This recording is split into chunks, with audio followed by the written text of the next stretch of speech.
morning, geometry. Welcome back. It is section 4.1. We're rocking and rolling. We're going to talk still about parallel and perpendicular lines, but again, we're going to talk about them using analytic geometry where we actually put them on the coordinate plane, all right? So, learning target today says I can find the equation of a line that is parallel to a given line. That's basically what we're going to be focusing on, is just parallel lines. And success criteria, you will be successful when you can use the slope of parallel lines postulate to write equations. So basically we're going to be doing some algebra with our geometry again. Pause if you need to. Just that learning target, okay? All right. So again, we're talking about lines. We're talking about putting them on the plane. Let's go over some review. Hopefully this should be review. So y equals mx plus b. That very famous, recognizable formula is our slope-intercept form, okay? So any linear line can be put into the equation y equals mx plus b, where again, y and x are just variables, but m is your slope. So maybe I want to write this here. And b is your y-intercept, where it crosses the y-axis, all right? You don't have to write this down if it's just review for you, but if you want a little note of that, go ahead and get your slope-intercept form in. We're going to specifically talk about slope, so let's remember what slope is. Slope of a line describes how much it rises over how much it runs, so rise over run. This could also be thought of as the change in your y's. I'm going to write this. You may actually see this in like physics or other science. Delta y, delta just means change in your y's. Again, that would be your rise. Wow, that rhymes. Over delta x. And delta x again is just change in your x's. So it's again how much you're running. I'm writing this 3 different ways, all right? This is the last one that I would highly recommend you get down if you don't already have it down.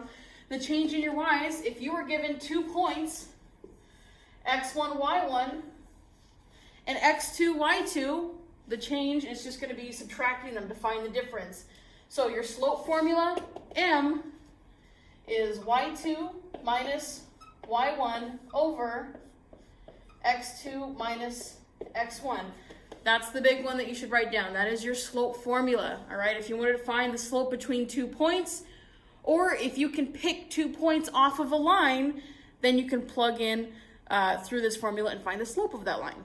Pause if you need to. Okay. So, what does this mean for actual parallel lines?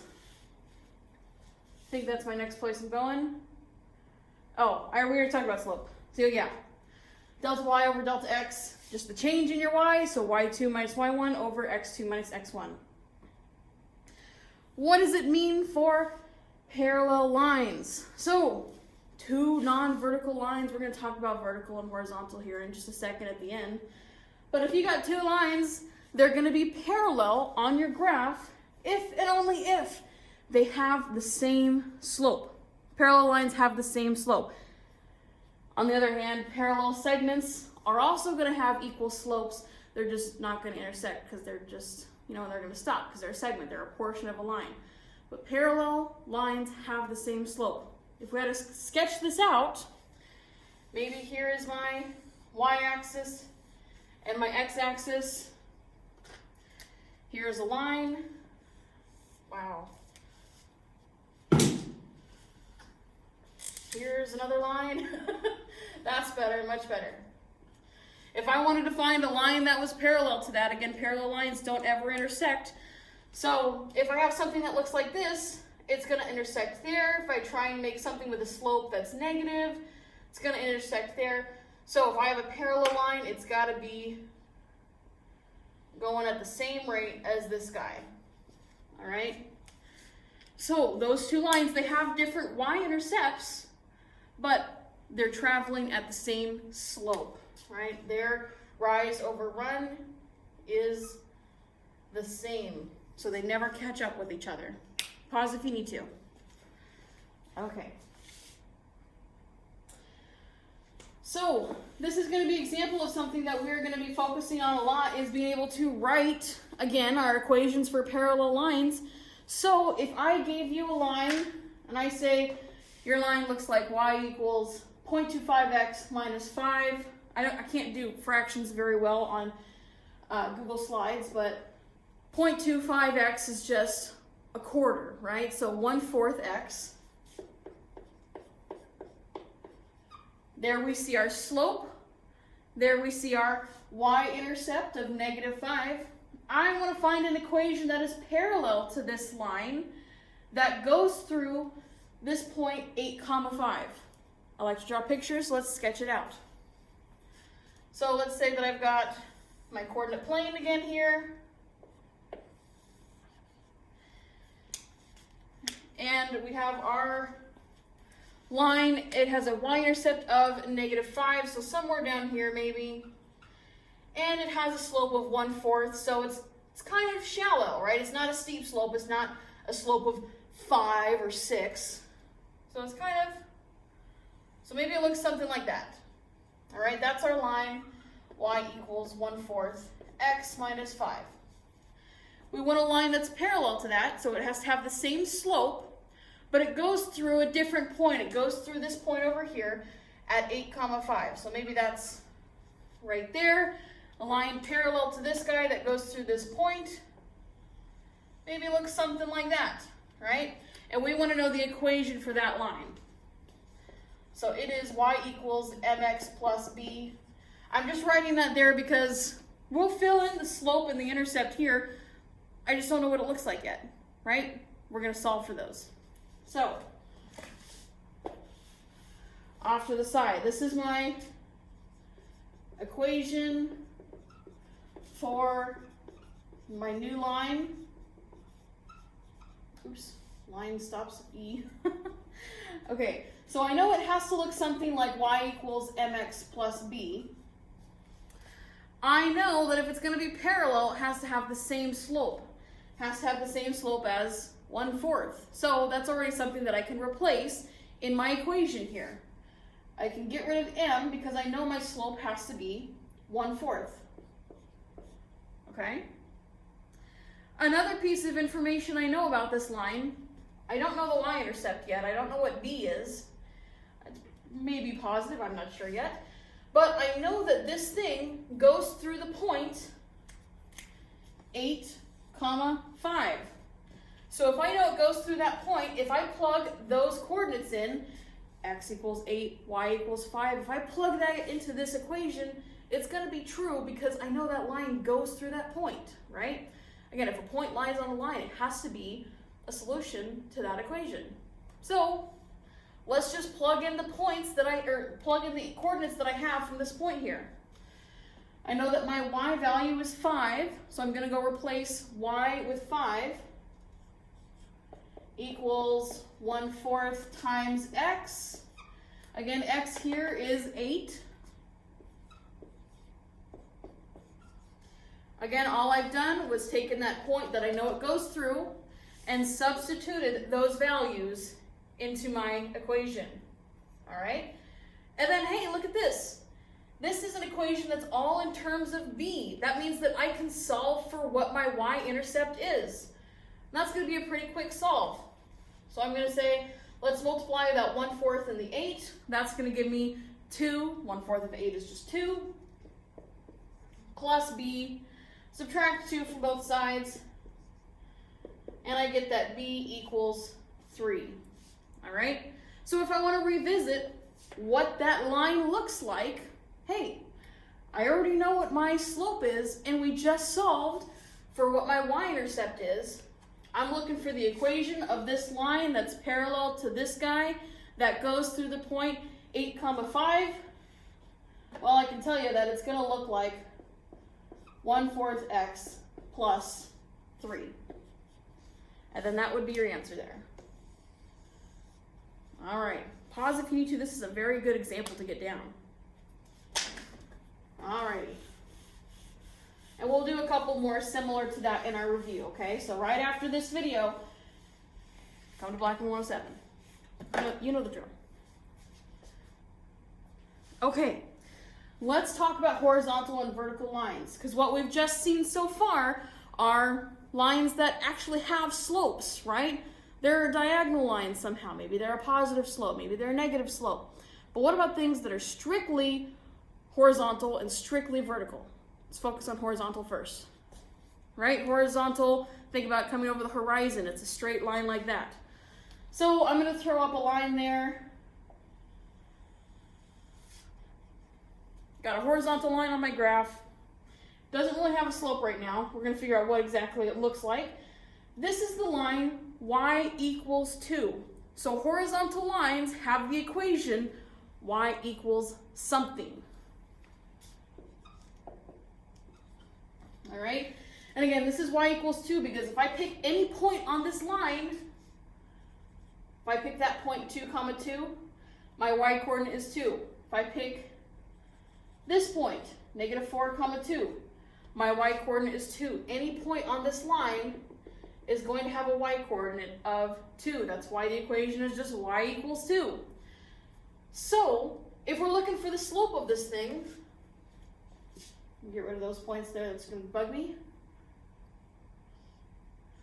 If we're looking for the slope of this thing, we just have to pick 2 points. Well, I guess I just erased them, but whatever. I'm just going to pick this point right here and that point right there. Again, if we try to use our slope formula, let's figure out how much we're rising and how much we're running. So again, for a horizontal line, if we can figure out our rise over our run. So, from -3, 2 to -1, 2, are we rising anything? No, we're not going up or down, right? We're only going straight across. So, my rise is 0. What about the run? How much did I run? Well, there's a change of 2 units. And I know that 0 over 2, if I have 0 halves, it's just 0. You don't have anything. So my slope is 0, all right? So slope of horizontal lines is just 0. They're not rising anything, therefore our rise is 0 over infinite amount of run, still just going to be 0. What about for vertical lines? So what if we have a vertical line right here? All right? The equation of any vertical line is going to look like x equals something. In this case, x is equal to everywhere on this line. Any point that's on that line is going to have an x coordinate of -3. Right here, I've got an x coordinate of -3. Down here, I have an x coordinate of -3. So the equation of this guy is going to be x equals -3. So what if we tried to find the slope of this thing? Again, think about rise over run. How much are we rising? I'm going to pick 2 points. How about that one? And that one there. We're rising 1, 2, 3, 4, 5. How much are we running? Is there any change in my x's? No, because again, x is always equal to -3, so there's no change here. I'm not going horizontally, so my run is 0. All right, 5 over 0, what is that? And here is where your first grade teachers go, hey, no. Can we divide by 0? No, you can't divide by 0. Bad things happen. It just explodes the world. Black holes, terrible things. So if we're dividing by 0 here, which we can't do, we're just going to call it undefined. So vertical lines have an undefined slope.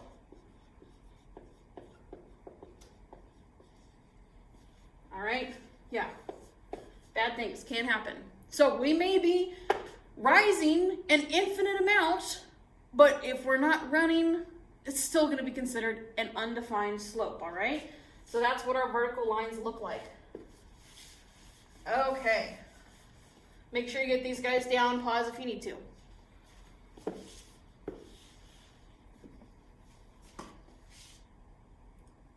Okay, one of my last problems through here is we're going to take a look at what it means to be parallel to vertical and horizontal lines. So if we just focus on this first one, I want the equation of a line that is parallel to y equals -5. So y equals -5, any point on that line is going to be -5, so it's got to be a horizontal line that runs through right here. It's kind of a sad looking line, but I made it. I want something that is parallel to that, so it has to have another slope of 0. I don't know where it's going to be. Maybe it'll be up here, maybe it'll be down here. It passes through the point 3, 6. And what is the equation of that line? So it has to be another horizontal line like that. Well, the equation of that guy, every point on that line is going to be y equals 6, so y just equals to 6. Okay? All right. How about the second one? If I have x equals 4, I want a line that is parallel to x equals 4, so it should be another equation that looks like x equals something. Where's my marker? So I want something that's parallel to this. It goes through this point, -1, 2. It's going to be x equals -1. All right? And I'll draw that out here. So here's our original line. I want something that's parallel to this, so it's going to be another vertical line, but it goes through the point -1, 2. So if my vertical line goes through like that, again, it's a vertical line, it's got to be x equals, and what is it running through? It's running through -1. So even just looking at that point, I can get the equation. Sometimes I like to just sketch it out, okay? All right, this might be a good example to go over as well. We'll do some in review. Please meet me at Blackman 107. So thank you very much. Have a good day.